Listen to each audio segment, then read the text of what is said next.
Hello everyone, welcome back again. तो standard 9th algebra में हमने जो लेसन स्टार्ट किया था दैट इज सेट्स, जो है महाराष्ट्र बोर्ड के बुक से। ओके, तो इसमें इसके पहले की वीडियो में हमने सबसेट क्या होता है, यूनिवर्सल सेट क्या होता है, कॉम्प्लीमेंट ऑफ सेट क्या होता है और इनकी प्रॉपर्टीज भी देखी थी। ठीक है, और वेन डायग्राम के बारे में भी हमने पढ़ा था। तो अगर वो वीडियो आपने मिस किया तो उसकी लिंक आपको इस वीडियो के डिस्क्रिप्शन में मिल जाएगी।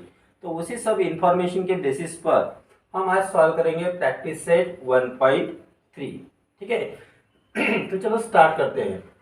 उसके पहले बता दूं कि अगर आप मेरे चैनल पर नए हो तो प्लीज़ चैनल को सब्सक्राइब करो, बेल आइकन को प्रेस करो, वीडियो अच्छा लगे तो अपने फ्रेंड के साथ भी शेयर करो। और एक बात बता दूं कि ऐसे ही वीडियो आगे भी आते जाएंगे, तो इसलिए बोल रहा हूँ कि आप लोग सब्सक्राइब और बेल आइकन प्रेस करके रख लो, ताकि जैसे मैं नया वीडियो अपलोड करता हूँ उसकी लिंक आपको सबसे पहले आ जाएगी, उसकी नोटिफिकेशंस आ जाएगी। तो चलो देखते हैं क्वेश्चन नंबर 1। अब यहाँ पे क्या है, आपने को कुछ सेट दिए है, set A, set B, set C और सेट डी, ऐसे 4 सेट दिए है और इन सेट्स के कुछ एलिमेंट्स भी वहाँ पे है। तो पहले हम सॉल्यूशन में ये जो सेट्स दिए हैं उसको लिख लेते हैं। ठीक है, कौन सा है, सेट ए इक्वल टू दिया है ए बी सी डी ई। फिर सेट बी में क्या दिया है, C D E and F. फिर सेट सी में दिया है बी और डी, 2 एलिमेंट है। और सेट डी में भी 2 ही एलिमेंट दिए हैं, ए और ई। अब on the basis of this information हमें कुछ क्वेश्चंस दिए हैं और वो क्वेश्चंस ट्रू है या फॉल्स है ये हमें पूछा है। तो उसमें सबसे पहला क्वेश्चन क्या है, सी इज सबसेट ऑफ बी है या नहीं, ये हमें यहाँ पे बताना है। अब देखो कि सेट सी बी का सबसेट कब रहेगा, जब सेट सी के सभी एलिमेंट सेट बी में होंगे तो ही सेट सी सेट बी का सबसेट रहेगा। अब सेट सी को देखो, सेट सी में बी और डी 2 एलिमेंट है और सेट बी में सी डी ई एफ है। यहाँ सेट सी का डी यहाँ पे है बी में, लेकिन ये जो बी एलिमेंट है वो सेट बी में नहीं है। इसका मतलब क्या हुआ, set C is not subset of B. So element of set C is not in set B. Therefore, C is subset B is false. तो ये ट्रू नहीं है, ये फॉल्स स्टेटमेंट है। अब इसी तरह से हम सेकंड देखते हैं, नंबर 2। नंबर 2 में हमें क्या दिया है, ये इज सबसेट ऑफ डी दिया है। अब इसको देखो, ए के सभी एलिमेंट अगर डी में है तो ट्रू है, अगर नहीं है तो ट्रू नहीं है। तो सेट ए में कौन से एलिमेंट है, ए बी सी डी ई, और सेट डी में कौन से है, सी डी ई एफ। तो इसमें 4 ही एलिमेंट है और इसमें 5 एलिमेंट है, तो इसमें से ये इसमें नहीं है। ठीक है, ये नहीं है और बी भी नहीं है और इसमें एक एलिमेंट ज़्यादा है, तो ए के सभी एलिमेंट सेट बी में नहीं है। इसलिए सेट ए नहीं, बी में नहीं, हमें कहाँ देखना है, डी में। सेट ए और डी में, इन दोनों सेट में देखो, यहाँ पे ये है, यहाँ पे ये है, ई है, ई है, लेकिन बाकी के बी सी और डी, ये जो 3 एलिमेंट है, ये 3 एलिमेंट सेट डी में नहीं है। इसलिए ये जो है set A is not subset of set D. यहाँ पर हम लिखेंगे elements of set A, elements of set A are not in set D. therefore हम कह सकते हैं A subset D is false. ठीक है, अब नंबर 3 देखो, D is subset of B, D subset of B, इसको हम वेरीफाई करते हैं। डी कहाँ पे है, यह है सेट डी और यह है सेट बी। अब ये 2 सेट में हमें चेक करना है। देखो कि डी के सभी एलिमेंट्स बी में है या नहीं। ये ई तो है इसमें, लेकिन ये नहीं है इसमें, इसलिए डी बी का सबसेट नहीं रहेगा। तो हम क्या लिखेंगे, एलिमेंट्स ऑफ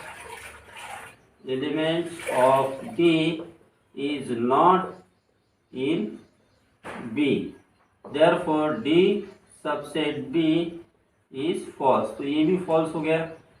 फिर देखते हैं 4th नंबर में क्या दिया है, डी सबसेट ए, डी सबसेट ए। अब देखो कि डी के सभी एलिमेंट्स ए में है या नहीं है।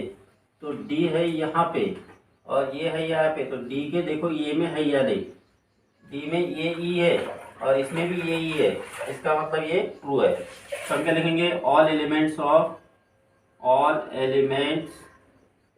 Of B are in A, therefore D subset A is true. तो ये यहाँ पे ट्रू हो गया, ठीक है। फिर है नेक्स्ट नंबर 5। अब नंबर 5 में क्या दिया है, बी सबसेट ए, ये सही है या गलत है ये बताना है। अब बी के एलिमेंट देखो, बी के एलिमेंट्स कौन से हैं इसमें, ये हो गया सेट बी, बी के एलिमेंट है सी डी ई एफ और ए के एलिमेंट है ए बी सी डी ई। देखो बी के सभी element C D E F, C D है लेकिन ई भी है लेकिन एफ नहीं है, ये एफ इसमें सेट ए में नहीं है, इसलिए हम क्या लिखेंगे, all elements of set B is not in A, therefore B subset A is false, ठीक है। नेक्स्ट है number 6, C subset A, C subset A। देखो C के एलिमेंट्स कौन से हैं, B और D, और A के element A B C D E, तो B और D, इसमें B और D है तो C के सभी एलिमेंट्स सेट A में है, therefore हम लिखेंगे all elements of C are in A, therefore C subset A is true। तो इस तरह से हमें ये डिसाइड करना है कि गिवन स्टेटमेंट ट्रू है या फॉल्स है। Got it. नेक्स्ट हम देखते हैं question number 2। Take the set of natural numbers from 1 to 20 as universal set. अब इस एग्जांपल में यूनिवर्सल सेट है हमारे पास 1 से लेकर 20 तक के natural numbers. And show set X and Y using Venn diagram. अब आपको यहाँ पे सेट एक्स और सेट वाई दोनों सेट यहाँ पे आपको सेट बिल्डर मेथड के फॉर्म में दिए हैं या रूल मेथड के फॉर्म में बोल सकते हो। अब हमें इन दोनों सेट को यूनिवर्सल सेट के साथ वेन डायग्राम में शो करना है। अब वेन डायग्राम में किस तरह से शो करना है इसके पहले की वीडियो में हमने देखा है। तो जब भी आपको वेन डायग्राम में शो करना है, रिप्रेजेंट करना है, तो उसके लिए सबसे पहले देखो कि अगर सेट बिल्डर में सेट दिए हैं तो उनको आप रोस्टर मेथड में या लिस्टिंग मेथड में कन्वर्ट करो। तो यूनिवर्सल सेट है 1 से 20 तक नेचुरल नंबर्स का। सो पहले हम यूनिवर्सल सेट लिख लेते हैं जिसको डिनोट किया जाता है कैपिटल यू से। तो इसमें क्या आएगा फिर 1 2 3 4 5 6 7 8 9 10, ऐसे डॉट डॉट करके भी आप लिख सकते हो लास्ट में 20। तो ये हो गया 20 तक का यूनिवर्सल सेट। फिर सेट एक्स क्या है, सेट एक्स में क्या दिया है इसको पहले लिख लेंगे, X such that X belongs to n and 7 less than X less than 15। तो इसको हम लिखेंगे कौन से मेथड में, रोस्टर मेथड में। So we will get here. आप देखो x क्या है, नेचुरल नंबर है, लेकिन x क्या है 7 से ग्रेटर है और 15 से लेस है।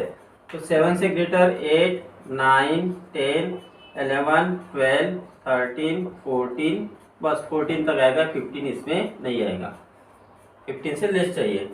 और फिर y दिया है, y इक्वल टू क्या सेट दिया है हमें, y such that y belongs to n and y is prime number, y is prime number from 1 to 20, ठीक है। तो y इज इक्वल टू होगा इसमें 1 से लेकर 20 तक के प्राइम नंबर की इसमें लिस्ट आएगी, ठीक है। तो कौन सी है फिर 2 है, 3 है, 5 है, 7 है, 11 है, 13 है, 17 है और 19 है। इतने प्राइम नंबर्स इसमें आते हैं। अब हमें शो करना है इसको कौन से मेथड में, अपना वेन डायग्राम में। तो वेन डायग्राम के लिए यहाँ पे मैं एक डायग्राम निकालता हूँ, अभी के लिए इसको थोड़ा मैं मिटा देता हूँ, ठीक है। तो अब यहाँ पे वेन डायग्राम के लिए मैं सबसे पहले यहाँ पे एक रेक्टेंगल निकालता हूँ।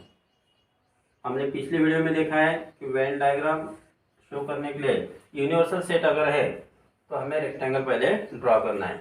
तो इसके बाहर लिख लेता हूँ मैं यहाँ पे कैपिटल यू। ये हो गया यूनिवर्सल सेट। अब इस यूनिवर्सल सेट में हमें नंबर शो करने हैं 1 से 20 तक, लेकिन इसमें हमें क्या दिखाना है कि जो x और y है वो इसके अंदर में आएंगे। तो इसके लिए मैं यहाँ पे एक ड्रॉ कर लेता हूँ इस तरह से। ये हो गया x, ठीक है। अगर हम इसको अलग अलग दिखाने हैं, दोनों सेट वेन डायग्राम में अगर अलग अलग दिखाने हैं तो इस तरह से हम इसको शो कर सकते हैं। अब ये हो गया सेट x, तो इसको मैंने नाम दे दिया यहाँ पे x। अब इसमें x में कौन कौन से सेट नंबर्स आएंगे, 8 से लेकर 14 तक। तो 8, 9, 10, 11, 12, 13, 14, ठीक है। अब देखो 1 से लेकर 20 तक के ये नंबर्स को छोड़ दो, 8 से 14 तक, बाकी के बचे हुए नंबर यूनिवर्सल सेट में आएंगे। इसमें क्या रहेगा 1, 2, 3, 4, 5, 6, 7, 8, 14 तक नहीं आएंगे, 15, 16, 17, 18, 19, 20। तो ये इस तरह से बन जाएगा फिर यूनिवर्सल सेट। ओके, और ये हो गया x, उसमें x को u से रिलेट करते हुए हमने इसको शो किया है। अब देखो यहाँ पे x जो है सेट x, ये यूनिवर्सल सेट का सबसेट है। Got it. अब हमें सेट y को भी शो करना है रिगार्डिंग विथ यूनिवर्सल सेट, ठीक है, वेन डायग्राम से। उसके लिए फिर से मैं यहाँ पे ड्रॉ कर लेता हूँ रेक्टेंगल। अब ये हो गया हमारा यूनिवर्सल सेट, तो यहाँ पे लिख लिया मैंने कैपिटल U। अब इसमें मैं एक सर्कल ड्रॉ करूँगा। ये हो गया हमारा सेट y, तो यहाँ पे लिख लिया y। अब y के एलिमेंट्स यहाँ पे लिखेंगे, तो कौन से हैं 2, 3, 5, 7, 11, 13, 17, 19। अब इन एलिमेंट्स को छोड़ के सेट U में कौन से एलिमेंट बचे उसको लिखेंगे। 1, 2, 3 नहीं लिख सकते, 4, 6, 8, 9, 10, 12, 14, 15, 16, 18 और फिर 20। तो इस तरह से हम वेन डायग्राम से इन दोनों सेट को शो कर सकते हैं। Got it. नेक्स्ट हम देखते हैं क्वेश्चन नंबर 3। यहाँ पे एक यूनिवर्सल सेट दिया है जिसमें 1 से लेकर 12 तक के नंबर दिए हैं, लेकिन यहाँ बीच में कुछ नंबर्स मिसिंग है। फिर सेट P में 4 एलिमेंट्स है 1, 3, 7 और 10। और हमें क्या कहा है नंबर 1 में कि U, P और P डैश, मतलब सेट U, सेट P और P डैश, P डैश का मतलब कॉम्प्लीमेंट ऑफ P, इनको हमें वेन डायग्राम से शो करना है। साथ ही में सेकंड में हमें वेरीफाई करना है कॉम्प्लीमेंट ऑफ P और उसका complement is equal to P होता है। मतलब एक सेट के कॉम्प्लीमेंट का कॉम्प्लीमेंट वही सेट होता है, ये हमें यहाँ पे प्रूव करना है। तो सबसे पहले तो हम यहाँ पे वेन डायग्राम से निकालने के लिए पहले आप देख लो P डैश हमें निकालना जरूरी है। तो P डैश यानी कॉम्प्लीमेंट निकालने के लिए पहले U लिखेंगे और P लिखेंगे। तो जो गिवन है यूनिवर्सल सेट पहले उसको लिख लेते हैं 1, 2, 3, 7, 8, 9, 10, 11, 12।